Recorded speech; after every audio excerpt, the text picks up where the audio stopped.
खरं बोलण्याचे वाईट दुष्परिणाम हे आम्ही आता तुमच्यासोबत शेअर करतो. हे बऱ्याचदा होतं आमच्या बाबतीत, पण ते आम्ही शेअरच करत नाही. आता हे शेअर करायला लागलोय. आता ह्या दीदीची चॅटिंग बघा.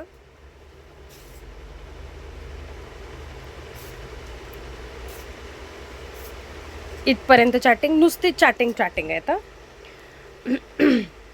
ह्या दीदींचा काय प्रॉब्लेम होता माहिती आहे? यांनी कोरियन ट्रीटमेंट केलेली होती. कोरियन ट्रीटमेंट केल्यानंतर की मला त्या कोरियन ट्रीटमेंटचा काही फायदा पडला नाही. कोरियन ट्रीटमेंटचे पैसे किती असतात?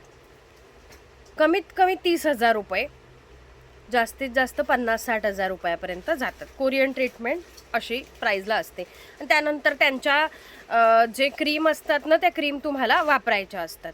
सो त्याही खूप महागाच्या. असं नाही की 1,000-1,500 रुपयाची डब्बी नाही.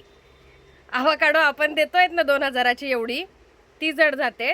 पण त्यांच्या 5-5, 10-10, 11-11 हजार रुपयाची एक डब्बी असते. एक डब्बी असते आणि ती कंटिन्यू वापरावी लागते. त्यानंतर तुमची स्किन तशी राहते. यांची काही राहिली नाही आहे. कोरियन ट्रीटमेंट केली यांनी. मग स्टाफ त्यांना कंटिन्यू सांगता आहेत, चॅटिंगमध्ये कंटिन्यू सांगताय स्टाफ त्यांना की आम्ही यावर काहीच करणार नाही, कारण तुम्ही ट्रीटमेंट कधी घेतली आहे, काय घेतली आहे, त्यावर तुम्हाला काय ट्रीटमेंट दिली आहे, त्यानंतर आमचं प्रोडक्ट चालेल नाही चालेल या आम्हाला अंदाजा नाही आहेत.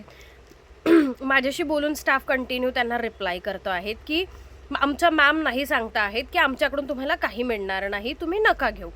त्यांनी 1,000 रुपये पाठवले. मग ठीक आहे, कॉस्मेटिक घ्यायचे आहेत त्यांना, स्किन केअर मी नाही देऊ शकत.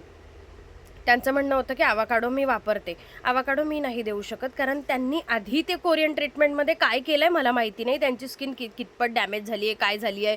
बरं, नाही डॅमेज झाली, पण माझं क्रीम लावल्याच्या नंतर रिॲक्ट होईल की काही हे मला काहीच अंदाजा नाही. त्यामुळे मी डायरेक्ट हातवर केलेत की मी नाही काही देऊ शकत. सो ठीक आहे, त्यांना 1,000 रुपये त्यांनी पे केलेले आहेत. 1,000 रुपये देखील स्क्रीनशॉट दिसतोय. त्यानंतर 1,000 रुपयाचं तुम्ही कॉस्मेटिक घेऊ शकतात. ओके, कॉस्मेटिक घेऊ शकतात. कॉस्मेटिक मॅमनी बाहेरून परचेस केलं, आम्हाला असं मेसेज करत आहेत की ते माझे 1,000 रुपये. एवढे दिवस चॅटिंग केल्यानंतर, किती दिवसांचा प्रवास आहे हा?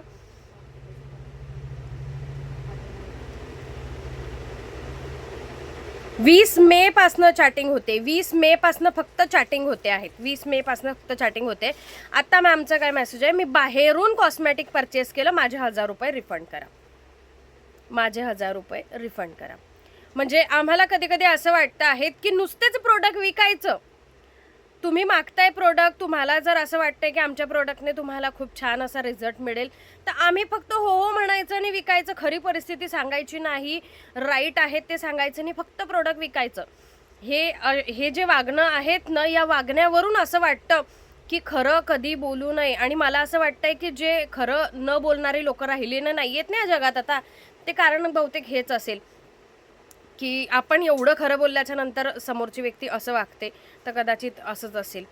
सो काय म्हणावं, आम्ही राईट आहोत, प्रत्येकाला राईट रिप्लाय करतो आहेत.